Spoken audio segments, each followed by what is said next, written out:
Only the successful ones are welcome at this year's family barbecue. That was the exact sentence my mother said over the phone. Word for word. Like it was a totally normal thing to say to your own kid. My chest tightened. I paused, thinking she must be joking. But she wasn't. I mean, you've been figuring things out for a while now, she continued. We just want to celebrate progress, you know? Translation: your brother bought a house, your sister got promoted, and you're still living in that tiny duplex like some couch surfing dropout. I hung up without saying a word. I stared at the wall for a long time. Rage and shame fought for dominance in my chest. The duplex I call home isn't the dismal hovel my mother imagines when she sneers at my tiny lifestyle. It's actually a bright, well-kept two-bedroom unit in a peaceful neighborhood, modest by my family's standards, but perfect for my needs. Sunlight streams through wide windows in the morning, and the hardwood floors shine warmly under soft lamplight at night. It's cozy enough that I can focus on the projects that matter to me, yet big enough that I have a spare room for my home office. I deliberately chose a simpler living space because I learned long ago that bigger, flashier houses don't automatically bring peace of mind. Growing up, I saw how easily my parents and siblings could mistake gaudy luxury for genuine happiness. So while they chased granite countertops and oversized mortgages, I cultivated a different dream. Yes, my family would be shocked to discover I own mansions in other states, properties bought and furnished purely as investments, each one listed on various short-term rental platforms. My approach is straightforward. Let the lavish houses generate income while I live in a place that feels like me. I'm far from a miser. I pay for quality furnishings, keep my kitchen stocked with healthy food, and even treat myself to the occasional vacation. But I refuse to splurge for the sake of appearances. My parents always measured success in overt displays: flashy cars in the driveway, a diamond ring so large it caught your sleeve, or an address in a neighborhood with gates and security guards.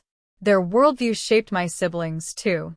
My brother thrives on the status boost he gets from bragging about his latest acquisition, and my sister's social media feed is a never-ending parade of luxury handbags and high-end events. As for me, I live without the towering mortgage or the brand logos, yet I have more financial freedom than they'll likely ever know. Sometimes I feel like a stranger in my own family. I've never needed a giant house or an indulgent shopping spree to feel secure. My bank account is more than healthy, yet my true satisfaction comes from watching my money flow into things that matter: charities that support education, programs providing shelter and food to the homeless, community events that help local businesses thrive. My parents aren't aware of these philanthropic pursuits. They're too busy focusing on who's achieved enough to earn a spot at this year's barbecue. In their eyes, my life must be as unremarkable as my modest street address. I can't remember the exact moment the Airbnb idea struck me, but I do recall the slow, methodical way it began to take shape. Back in my college days, I was interning at a small marketing firm when a friend asked if I wanted to sublet an apartment near a touristy part of town. I took over the lease, then listed the extra room online for travelers. Within a week, I was fully booked for months, and the money I made covered my rent, and then some. It was like stumbling on a gold mine that no one else seemed to notice. From that point on, I researched every aspect of short-term rentals.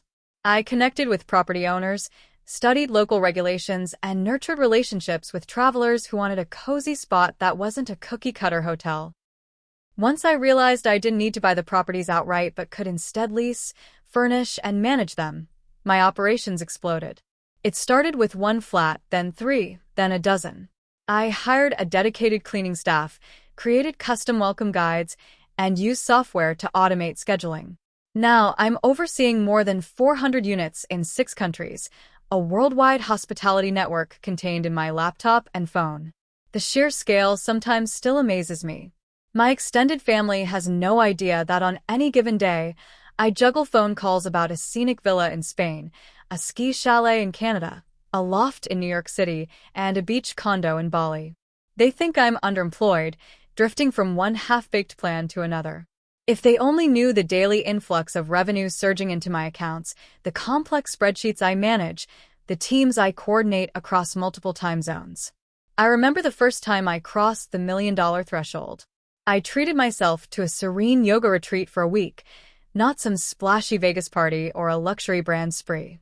While my siblings posted pictures of their big purchases and bragged about interest rates, I was nestled in a coastal hideaway, recalibrating my mind and spirit for the next growth phase. When I returned, I quietly increased my charitable donations, funding more school supplies for underprivileged kids and sponsoring additional spots in a local youth mentorship program. I never went around boasting, "I'm a millionaire now," because that's not how I measure value. My success is personal, deeply tied to my own sense of purpose. That's why my mother's phone call hit a nerve. Despite all the accomplishments I keep under wraps, her words stabbed at an old wound. The idea that I'm somehow unworthy because I don't flaunt success in the family-approved way. She said it so casually. Only the successful ones are welcome at this year's family barbecue. It was as if she'd forgotten I was the daughter who once covered her medical bills quietly when she had unexpected expenses, bills that my siblings wouldn't or couldn't pay. She had no clue that the so-called unsuccessful child was the one who's been keeping the lights on at more than one charitable organization. I had to remind myself that my mother's lens for achievement is stuck on outward signs. People see new houses or fancy titles and think, now that's real progress. Meanwhile, my brand of progress is intangible to them. My own father once asked me why I didn't just get a stable job at some corporate firm. He didn't grasp that I run a corporation of my own, complete with human resources, operational managers, and a revenue stream that dwarfs what most stable jobs could ever offer. But to them, none of that counts if it isn't ostentatious. Even so, I take care of myself in ways my family overlooks. My home may not be a sprawling estate, but it's clean, filled with comfortable furniture, and brimming with the little luxuries that make me happy, like high-thread count sheets, an espresso machine that brews velvety cappuccinos each morning, and a reading nook where I escape into novels after a long day. I also nurture my body and mind with Pilates classes, weekend hikes, and a yearly trip to a quiet coastal town for fresh air and self-reflection. That's more precious to me than any sports car could be. When I see how stressed out my siblings get over their mortgage payments or their credit card debt from treating themselves to every fad, I realize how much freer I am. My time is my own, and I can travel on a whim if I want to. In fact, I've journeyed to every city where I manage properties, personally overseeing their setup. I've had soul-stirring experiences abroad, forging friendships with local artisans who help me transform bland apartments into welcoming, culturally rich homes. That, to me, is real wealth. Health, freedom, creativity, and the means to share it generously. The week after my mother's phone call was a whirlwind of emotions. A part of me wanted to skip the barbecue completely. After all, why subject myself to a day of veiled insults and forced congratulations for my siblings? But another part of me was done hiding. For years, I've kept my family in the dark about the scale of my business, partly to avoid their judgment and partly because I honestly didn't need their validation. Something inside me, though, clicked after that call. Maybe it was anger, or maybe it was just time.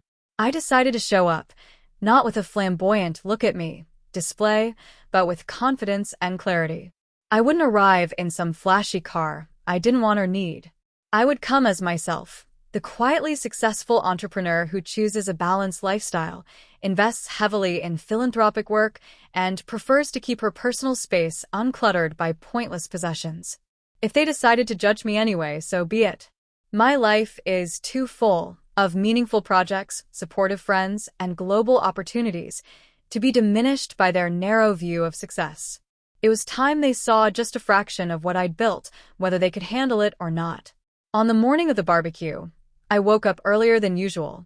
My phone vibrated with international updates, an air conditioning unit needing repair in a property in Singapore, a booking request for a mountain cabin in the Swiss Alps, and a notification that one of my philanthropic grants had been awarded to a small library expansion project in a rural community. I smiled as I sipped my latte, mentally jotting down reminders to respond to each issue. It felt surreal that, in a few hours, I'd be mingling with relatives who thought I was barely scraping by. With my schedule set, I showered, dressed in a simple linen blouse and a comfortable pair of tailored pants, then grabbed my keys. I didn't second-guess my outfit. There was no need for labels, no brand names splashed across my chest to prove my worth.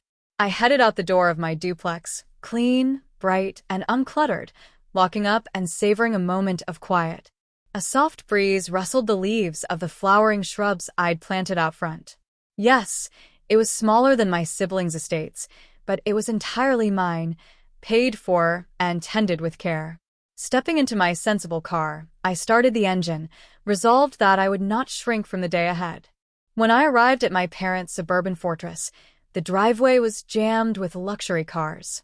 My brother's sports coupe glinted in the sun. My sister's oversized SUV was parked at a perfect angle. The lawn was manicured to textbook standards, and balloons bobbed at the mailbox to announce the family gathering. For a second, I felt a pang of old insecurity. Growing up, I had always believed love was conditional here. Achievements earned you praise, while anything less was quietly, or not so quietly, belittled. I parked down the street, calmly refusing to compete in their game of vehicular ostentation. With a deep breath, I made my way up the stone walkway toward the backyard, carrying a bottle of imported olive oil, a small host gift that reflected my love of travel and good food, rather than some grandiose statement piece. The roar of conversation washed over me before I even crossed the threshold of the tall gate. My mother spotted me first, her eyes widening slightly. A flicker of disapproval, or perhaps confusion, crossed her face, maybe because I actually had the audacity to show up after she'd tried to exclude me. Still, she offered a tight-lipped smile as she motioned for me to join the rest of the family. Stepping into the backyard, I was immediately greeted by the smell of grilled meats, the shimmer of fancy table settings, and a cacophony of small talk. My father, wearing a crisp polo and well-pressed shorts, stood at the grill flipping steaks. Nearby, my sister giggled with a cousin about her newest accessory, a designer purse that cost more than many families' monthly rent. My brother was showing off pictures of the renovations in his latest property, complete with marble counters and top-of-the-line appliances. One by one, relatives noticed me. Some offered polite nods, while others cast pitying glances, still clinging to the myth that I was the family's underachiever. My mother hovered by a table laden with homemade side dishes and store-bought pastries, as though she couldn't decide whether to greet me warmly or ask me to leave. I approached her, feeling a swirl of adrenaline and resolve. If she wanted to treat me like an afterthought, she was welcome to try, but I was done letting her casual disapproval define my day. With a gentle smile, I offered her the olive oil. "It's from a small family orchard in Tuscany," I said. "I thought you might like it." She nodded in polite surprise, murmuring a reluctant thank you. I took a moment to scan the faces around me, recalling the countless times I'd felt invisible in these gatherings. My father was going on about my brother's new real estate venture, pride glowing in his eyes, while my brother lapped it up, like a cat with cream. My sister paraded her recent promotion, bragging about her new corner office. Friends and neighbors toasted them, calling them the real success stories. Once again, the family's attention orbited around who had the biggest showpiece. Quietly, I set my purse down on a chair and found a spot near the patio railing. The same question replayed in my mind: should I reveal my own achievements? Or should I maintain my usual low profile? Part of me resisted the spectacle. I'd grown accustomed to protecting the serenity of my private success. But another part was tired, so tired of being judged. My mother's words over the phone still echoed in my head, a reminder that they saw me as some drifting soul with no direction. I watched as my brother popped open an expensive craft beer, raising an eyebrow in my direction. He walked over, clearly gearing up for a condescending remark. I braced myself, determined not to let his arrogance rattle me. "Hey," he said, giving me that half-smirk I knew too well. "Still in that tiny place of yours?" He took a swig of his beer, eyes flicking to my car parked down the street. "Mom mentioned you were figuring things out again." It was obvious he wanted me to confirm his assumption that I was broke or floundering. Instead, I gave him a polite, level gaze. "Yes, I'm still at my duplex," I replied. "It's cozy, it's paid off, and it suits me well. I've been pretty focused on work." He snorted. "Work, huh?" His tone implied he doubted I had any. I guess we all have different definitions of a career. I felt a flicker of anger, but I kept it in check. "Yes, we do," I said. Then I glanced at the two phones clipped to my pocket, devices that connected me to property managers, cleaning crews, and booking agents worldwide. The irony was almost too rich. Here he was sneering at my tiny place, while I had entire mansions under lease in cities he'd never set foot in. But I wasn't ready to unleash the truth yet. Instead, I offered a polite smile and watched him wander away, confident he'd won yet another exchange. My sister was next.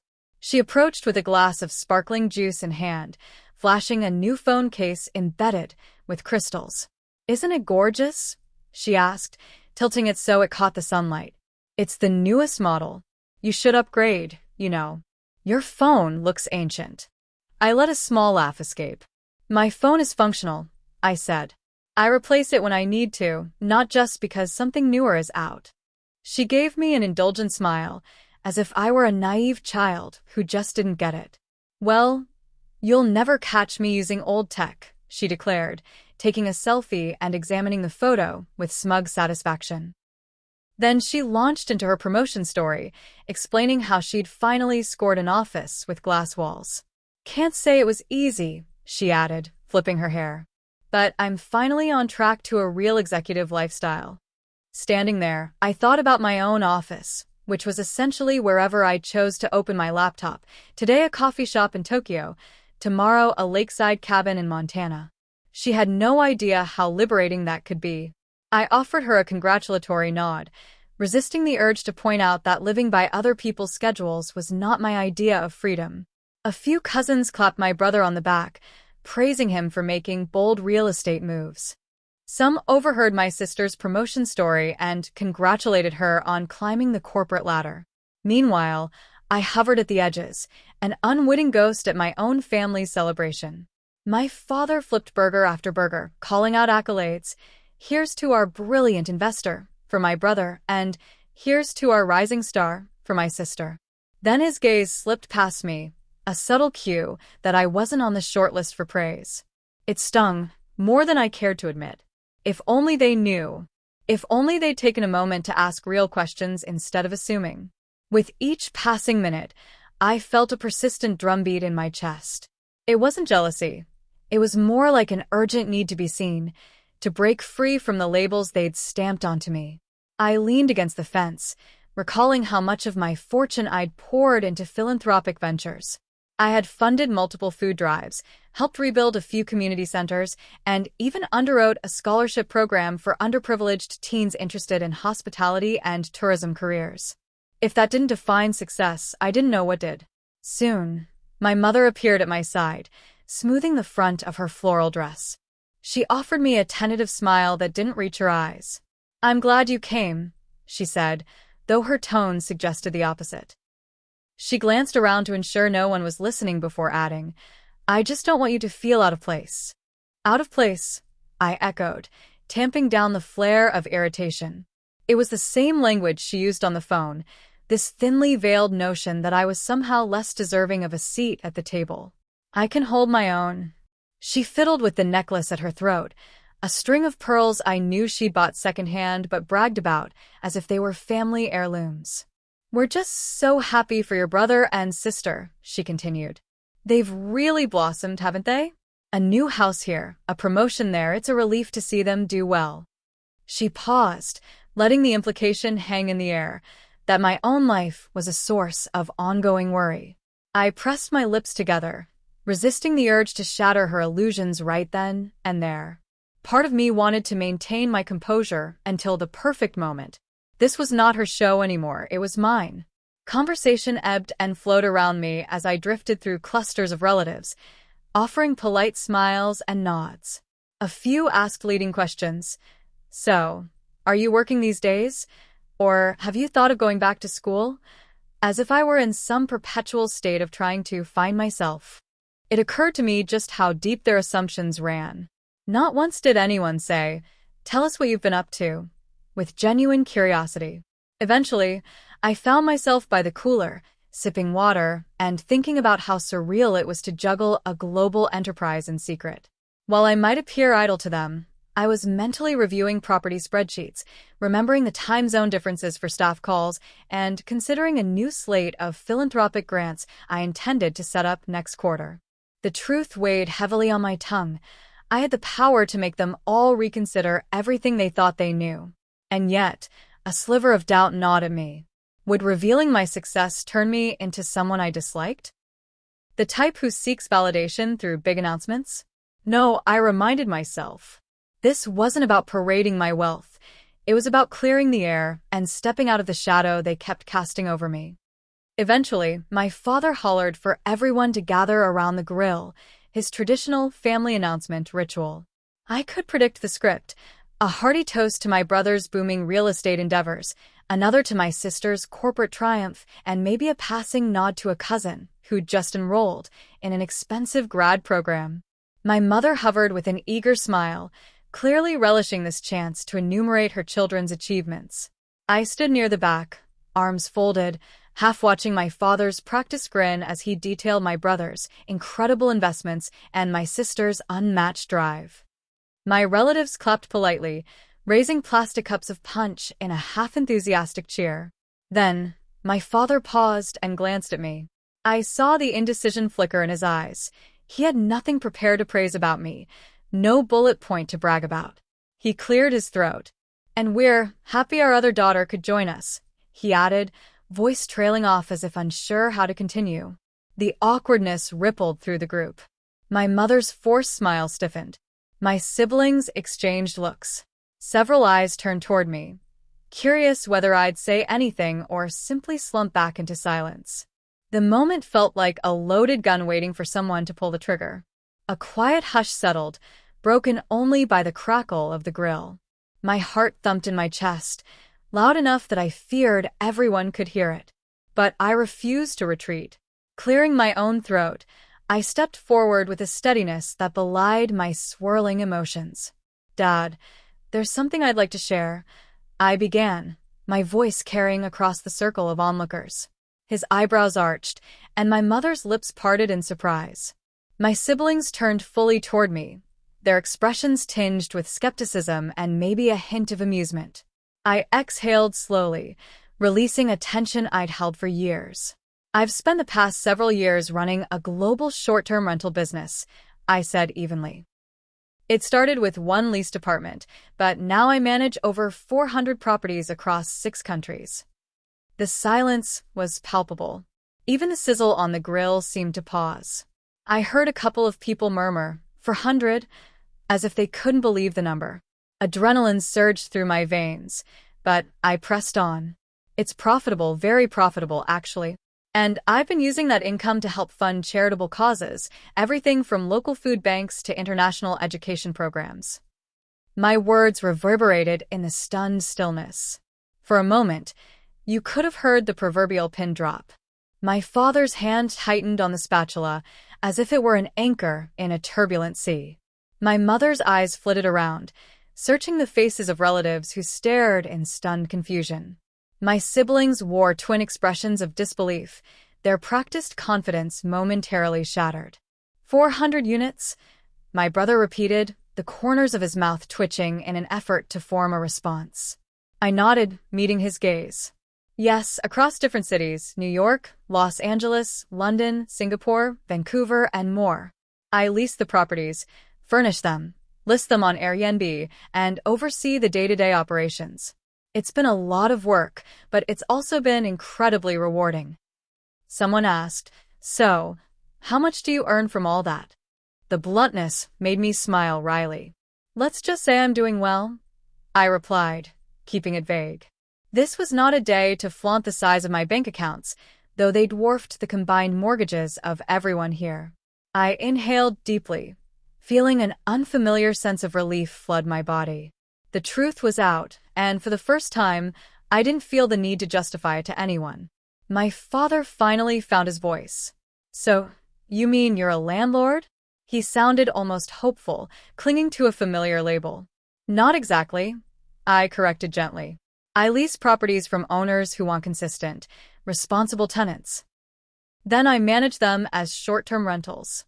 I deal with everything: maintenance, cleaning schedules, guest communication. It's a full-scale hospitality operation. I didn't add that in several cities, I do own large homes outright, purchased purely as profitable assets. I'd reveal that part if necessary, but I was already dropping more information than they'd ever expected. My mother swallowed, her posture rigid with dismay or confusion, maybe both. All this time, we thought, her voice trailed off. I could almost hear the words she wasn't saying. We thought you were a failure. We thought you had no direction. We thought you were lazy or unmotivated. Meanwhile, my siblings exchanged uncertain glances. My sister, who prided herself on her corporate achievements, looked rattled by the idea that I'd built a worldwide enterprise without so much as a LinkedIn update. My brother stood by in astonishment. The house he owned outright seemed suddenly small in comparison to my international footprint. In that silence, I felt a shifting tide, like the story of who I was had finally, irrevocably changed. Someone from the crowd piped up, "So you're, what, rich?" The question was tactless but honest, exposing a raw curiosity that now buzzed among them. I let my eyes flick to my mother, to my father, then back to the questioner. "I'm financially independent," I said, giving a measured smile. "Comfortably so." My sister let out a small, involuntary gasp. My brother's lips curved in disbelief. It was as if they were hearing me speak a language they'd never known I could speak. "But why not live in a nicer place?" my mother asked, cutting straight to the core of her confusion. "You said yourself you manage all these properties. You could live in a mansion." I nodded. I could, but that's not what makes me happy. I like my duplex, actually. It's clean, it's bright, it's private, and it doesn't weigh me down with unnecessary expenses or upkeep. Besides, the money I'd spend on a lavish lifestyle goes into philanthropy, business growth, and experiences I value, like traveling the world. I do treat myself when I want to, but I don't need a flashy address to prove anything. I caught my father's gaze then, and for the first time in a long while, I saw uncertainty there instead of disappointment. A few curious relatives gathered around, peppering me with questions about how I started, which platforms I used, and what kind of staff I employed.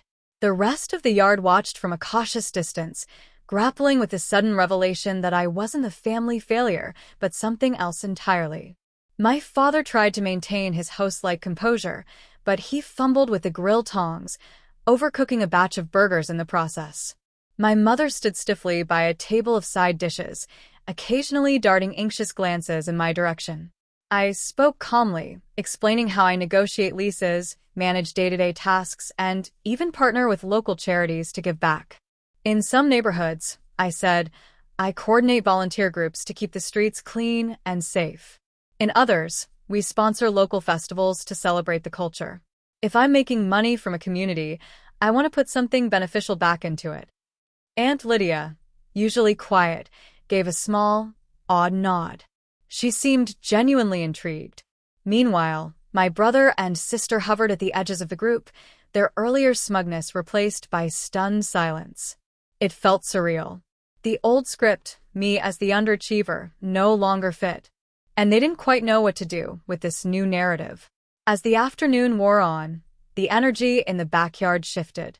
My father finally turned off the grill, and people helped themselves to what remained of the food. My mother, still reeling, wandered over to me with a tremulous expression on her face.